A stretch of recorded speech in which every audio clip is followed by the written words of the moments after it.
अस्सलाम वालेकुम, welcome to my YouTube channel Star Centre. Students, आप लोगों का इस्लामियत है, इस्लामियत का पेज नंबर 126 है। ठीक है, तो सूफिया इकराम रहमतुल्लाह अलैहिम के बारे में हम पढ़ेंगे, यानी कि जो सूफिया इकराम जो कि दीन की खिदमत करते रहे और हम सब लोगों को गाइड करते रहे लाइफ के हवाले से। ठीक है, उनके बारे में हम पढ़ेंगे। इनमें सबसे पहले हैं हज़रत मोइनुद्दीन चिश्ती अजमेरी रहमतुल्लाह अलैह। ठीक है, तो स्टूडेंट्स इसके क्वेश्चन मैंने तैयार कर दिए हैं। दरअसल आप लोगों के एग्ज़ाम्स बहुत करीब हैं, तो इस हवाले से मुझे आपको थोड़ा गाइड करना था, इसीलिए मैं बहुत ज़्यादा डिटेल में इसके बारे में नहीं पढ़ के सुनाऊंगी। आप अपनी किताब से ख़ुद पढ़िएगा इसके बारे में। मैं सिर्फ आपको ये गाइड करूँगी कि आपने इसके आंसर कैसे लिखने हैं। अगर आप शॉर्ट क्वेश्चंस की तरफ देखें तो शॉर्ट क्वेश्चन नंबर 1 आपका जो है ना वो ये आता है कि हज़रत मोइनुद्दीन चिश्ती के हालात ज़िंदगी के बारे में आप क्या जानते हैं। ठीक है, तो इसमें आप क्या कहेंगे, हज़रत मोइनुद्दीन चिश्ती की तरफ आप उनका टॉपिक खोलेंगे यहाँ से पेज नंबर 126 से। ठीक है, और उनके हालात ज़िंदगी में आप उनका तारुफ बहुत कम लिखेंगे, हरगिज़ ज़्यादा लंबा चौड़ा नहीं लिखेंगे। ठीक है, ये फालतू चीज़ें इसमें से आप निकाल देंगे।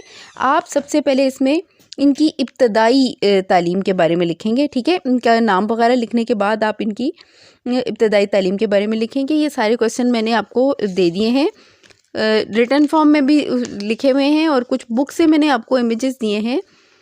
मुझे आपको गाइड ये करना था कि अगर इन सूफिया इकराम के बारे में यहाँ पे जो लॉन्ग क्वेश्चन है ना, आपके लॉन्ग क्वेश्चंस में ये कहते हैं कि मज़कूरा सूफिया इकराम, इससे मुराद ये है कि तीनों सूफिया इकराम जो इन्होंने दिए हुए हैं, कौन कौन से, हज़रत मोइनुद्दीन चिश्ती अजमेरी रहमतुल्लाह अलैह, और फिर आ जाते हैं हज़रत मुजद्दिद अल्फसानी शेख अहमद सरहंदी, और फिर आ जाते हैं हज़रत शेख फरीदुद्दीन गंज शकर रहमतुल्लाह अलैह।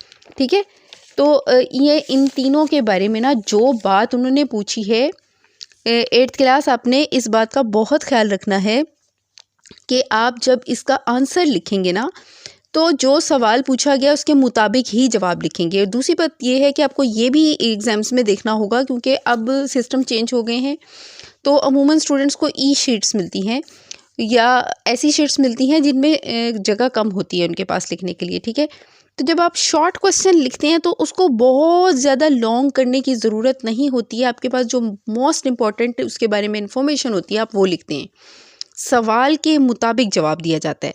ठीक है, जैसे मैंने आपको कहा कि शॉर्ट क्वेश्चन में 3 से 4 लाइनें बहुत होती हैं। ठीक है, आप ये देखेंगे कि इसके मार्क्स कितने हैं। मिसाल के तौर पे अगर किसी क्वेश्चन के मार्क्स ही 3 हैं तो आपको उसमें बहुत ज़्यादा लंबी डिटेल लिखने की ज़रूरत नहीं होती।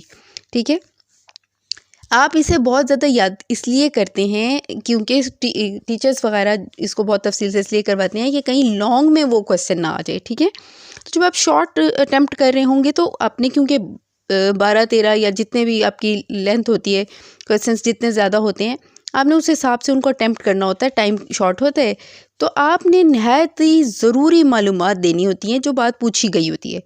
ठीक है, तो अब आ जाएँ इसकी तरफ के मुख्तसर इनके जवाबात हो गए, और फिर आगे लॉन्ग क्वेश्चन, लॉन्ग वन जो है ना आपका, हुसूल इल्म मज़कूरा सूफिया इकराम। तो इससे मुराद ये है कि आपके जो तीनों ये सूफिया इकराम दिए हुए हैं 126 से स्टार्ट करके 131 पे, सिर्फ़ और सिर्फ इन तीनों के, मिसाल के तौर पे आप लिखेंगे हज़रत मोइनुद्दीन चिश्ती अजमेरी, उनका हुसूल तालीम हेडिंग के साथ आपकी बुक में ही मौजूद है, तो आपको इधर उधर से कहीं से ही क्वेश्चन करने की ज़रूरत नहीं है। आप इसे पढ़ेंगे। आपने तहसील इल्म के लिए खरासान को खैरबाद कह दिया और आपने समरकंद बुखारा का रुख किया, और जो इस वक्त उलूम व फ़नून के अहम मराकिज़ तसव्वुर किए जाते थे। ठीक है, सबसे पहले आपने कुरान पाक हिफ्ज़ किया, फिर तफसीर, फ़िक़्ह, हदीस और दूसरे उलूम ज़ाहिरी में महारत हासिल की, तो ये इनके बारे में है। ठीक है, ये है 127 पेज पे। तो आप पहले इसको लिखेंगे, इसके साथ ही आप दूसरे वाले जो बुज़ुर्ग हैं उनकी तरफ आ जाएंगे।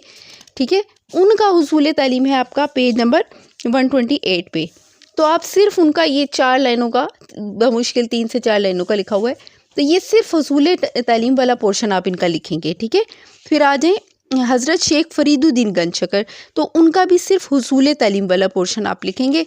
ठीक है, जितना आपसे वहाँ पे आपके मतलब के पास वक्त और जगह होगी उस हिसाब से आप इस सवाल को मार्क्स देखते हुए हल कर देंगे। ठीक है, تو اسی طرح سے آپ لوگ آ جائیں پھر مذکورہ سے مراد تینوں ہی صوفیہ کرام ہیں. تو ان تینوں صوفیہ کرام کے بارے میں ہے کہ ان کی اصلاح و تربیت کی کوششوں کا تذکرہ کریں. تو تینوں کی تبلیغ دین جو ہے وہ آ جائے گی. تبلیغ دین کا ٹاپک آپ کریں گے یہاں پہ. ٹھیک ہے. پھر سب سے آخری سوال جو ہے لانگ 3 وہ ہے مذکورہ صوفیہ کرام رحمۃ اللہ علیہ کے پیغام امن کی روشنی میں دنیا میں امن کیسے قائم کیا جا سکتا ہے. تو یہ جو ہے نا لاسٹ پیراگراف آپ کی بالکل لاسٹ پہ جو پیراگراف ہے وہ اس کے حوالے سے، لیکن یہ سوال بھی بنا کے لکھنا تھا، اس لیے میں نے آپ کو یہاں سے آپ نا اس کے سٹارٹ سے ہی اس کو لیں گے کہ آپ لوگوں کے ساتھ نہایت نرمی، اخلاق اور محبت سے پیش آتے تھے. اس میں آپ نہیں، آپ تینوں کے بارے میں لکھیں گے یا تمام صوفیہ کرام کے بارے میں لکھیں گے کہ ان کا طریقہ کار یہ تھا کہ وہ نہایت نرمی، اخلاق اور محبت سے پیش آتے تھے. اور اسی حساب سے آپ خود اس سوال کو بنا کے ان تینوں ہی کے حوالے سے اس کو مکمل کر دیں گے. ٹھیک ہے. اب اس میں کسی ایک بزرگ کے بارے میں اگر کوئی خاص بات جیسے کہ یہاں پہ وفات آئی ہوئی ہے ان کی، تو یہ آپ کاٹ دیں گے، یہ پورشن یہاں پہ لکھنے کی ضرورت نہیں ہے. وہی بات آپ نے لکھنی ہے جو آپ سے پوچھی جائے. تو سوال کے مطابق جواب دینا آپ سیکھیں. ٹھیک ہے. تو مجھے اجازت دیجیے. اللہ حافظ. اور اس میں